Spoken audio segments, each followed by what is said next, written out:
The Boston Bruins have made multiple shocking moves as they have just completed their NHL roster by making the final cuts, and many Bruins fans are not happy with what the Bruins just did. We're going to be breaking down these moves, going over what it means going forward for this Boston Bruins team, as well as some other moves that we could see follow over the coming days. We're going to be breaking it all down here in this video. Before we do jump into it, though, ladies and gentlemen, I ask you one favor, and that's if you haven't hit the sub button already, be sure to do so. Join me here on the channel. I'm covering everything Boston Bruins, daily videos. You won't want to miss it. And all your news will be right here on the channel as we're now, next step is the regular season. But let's get straight into this because with the regular season being only days away, the Bruins cut down their roster today to have their official NHL opening night roster made. And the moves that they were made, I'll tell you what right now, are not at all the ones that I would have made and really change a lot of opinions going into the season on the Boston Bruins. And first of all, from Ty Anderson, these are the moves.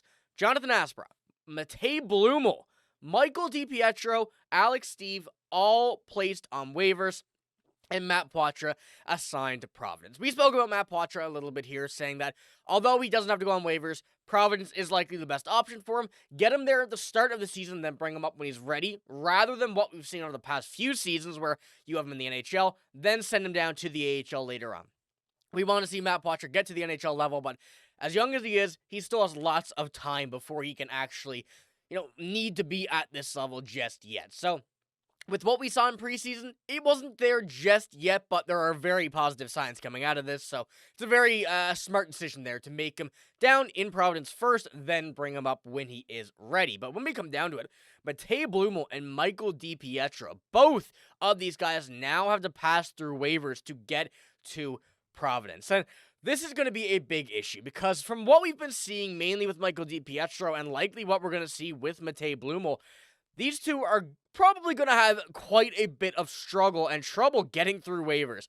We know how many teams are really interested in Michael DiPietro. We've seen many opportunities of articles and stuff saying that, hey, if he does go on waivers, this team will be claiming him. There is no doubt about that, and I think the only hope we really have about that, from at least right now what I'm thinking, is that the fact that the Oilers already have a new goalie. They got Connor Ingram, and hopefully that's what they're kind of settling on.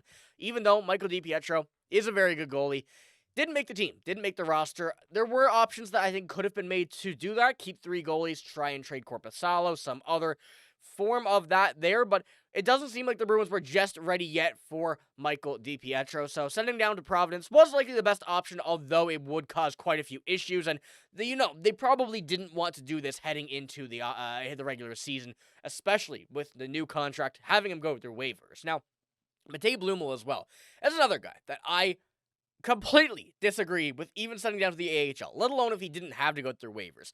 We saw him earlier on in this preseason be very, very good. He didn't get much better, and got a little bit worse, in fact, but still was good. The offensive production wasn't necessarily all there as much as the Bruins would have liked, but that was only, a time and a matter of time before it did come back to him. And we've seen what he's done in Texas, in the Texas Stars organization a couple seasons, for the past few seasons. He's been very good, and over a few other players like Jeff Veal, I think he makes this team over a guy like John Beecher at this instance. I think he makes this team, and I mean, going into it right now, I think there's still a lot of opportunity for other moves to be made down at the start of the regular season, but to have him go through waivers, I think is something that this team definitely made a mistake with. Now, going with Matej Bluemel, I mean, like I said, the stats that he's had over the past few years in Texas, would be, kind of the same as he goes down to Providence, assuming that he does continue. 72 points in 67 games last season. The season before,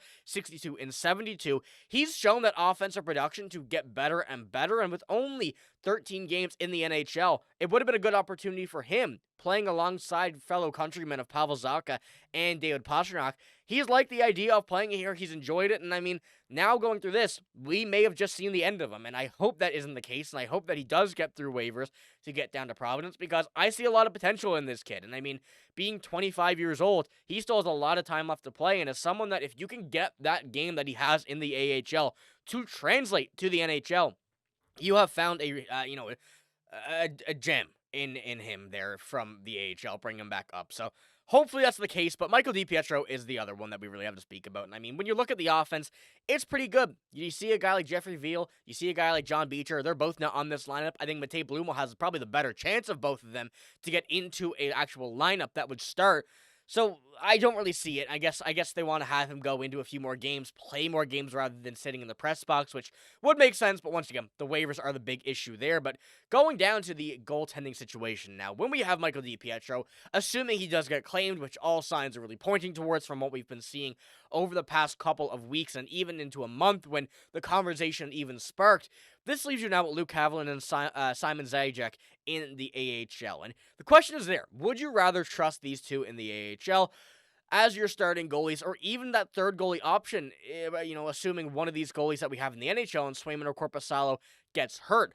That's where the kind of issue arises. And Luke Haviland, who's been with the Marlies, with the Newfoundland Growlers when they were, a team for the ECHL for the Toronto Maple Leafs, he was up and down between there. He played quite a few games with those teams and was all right. But still, having that jump to the NHL level is quite a bit different. And we saw with Simon Zajac right there in the NHL throughout this preseason. He also was not at that point just yet. So the Bruins are doing, a big thing, kind of hoping that Michael DiPietro gets through waivers and putting all their eggs in one basket, really, that these two goalies in the NHL will be healthy and will be the options they need for this season. So, and even considering this quote here, kind of putting an idea from Mark Allred in the minds of Bruins fans, saying, spitballing here, but maybe 31 NHL teams pass on a waiver claim for goaltender Michael DiPietro due to the fact that he got a 2-year, one-way contract extension that he agreed to recently. So this does make a lot of sense, because when you think about it, would you get a guy like Michael DiPietro, you'd have to keep him in the NHL. He could go through waivers once again if you were to go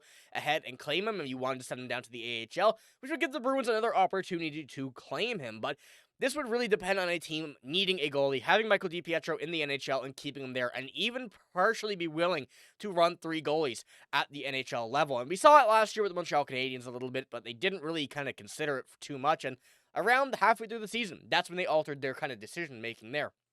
So I think that the options are still there for what the Bruins are going to be doing here, but I don't think at this point right now it is likely that he goes unclaimed. But hopefully that is the case. Hopefully that's what we can really ask for at this point and actually have happen, because that would just make this team a lot better. Now, Michael DiPietro's stats as well, I think it showed why we want him on this team. And throughout the past few years on Providence, he's been a very solid goaltender. So hopefully that can stick. Hopefully that can stay. And we go from there and kind of move on. But as we go to the defense now, which is another question of where things go and kind of the box of the press box players here. Jeffrey Veal, John Beecher, like I mentioned. Why would you really keep these guys over Matej Bluemel at this point, unless you want Bluemel getting more games? I still think Bluemel can even crack the regular lineup right now while not even sitting on the press box, but John Beecher, Jeffrey Veal here, they're the two in the press box, as well as Jordan Harris. And like I said, the defense, I want to kind of talk about that a little bit, because he is now going to be the 7th defenseman on this team, as we expected. We saw him sit the last few games of the preseason. I think the Bruins knew at that point they wanted to. Given Jonathan Asbrough the opportunity to try and earn that spot, played pretty well this preseason, of course made the final cut, kind of goes to show how good he's been. But right now, the Bruins are keeping a 7th defenseman in Jordan Harris behind the regular defenseman that we have slated. We knew that was going to be the case. It was really just a matter of time until we saw who that 7th defenseman was going to be. So some genuinely insane moves here today, ladies and gentlemen. I want to get your guys' opinion here in the comments below, because if you kind of agree with me, thinking that it's not the best decision to put these guys on waivers, even though it is a business and, at some point you're going to have to, let's just hope there's plenty of players on waivers, so let's just hope that a lot of teams are going to be willing to claim some other players over Michael DiPietro and Matej Bluemel. But let me know what you think in the comments below here about that, especially Matej Bluemel, the one that I kind of disagree with the most here on this instance. But that's all I got here in this video. If you did enjoy, give it a like, hit the sub button as well. I'm signing out, though. Thank you for watching. Hope you have a great day. See you later.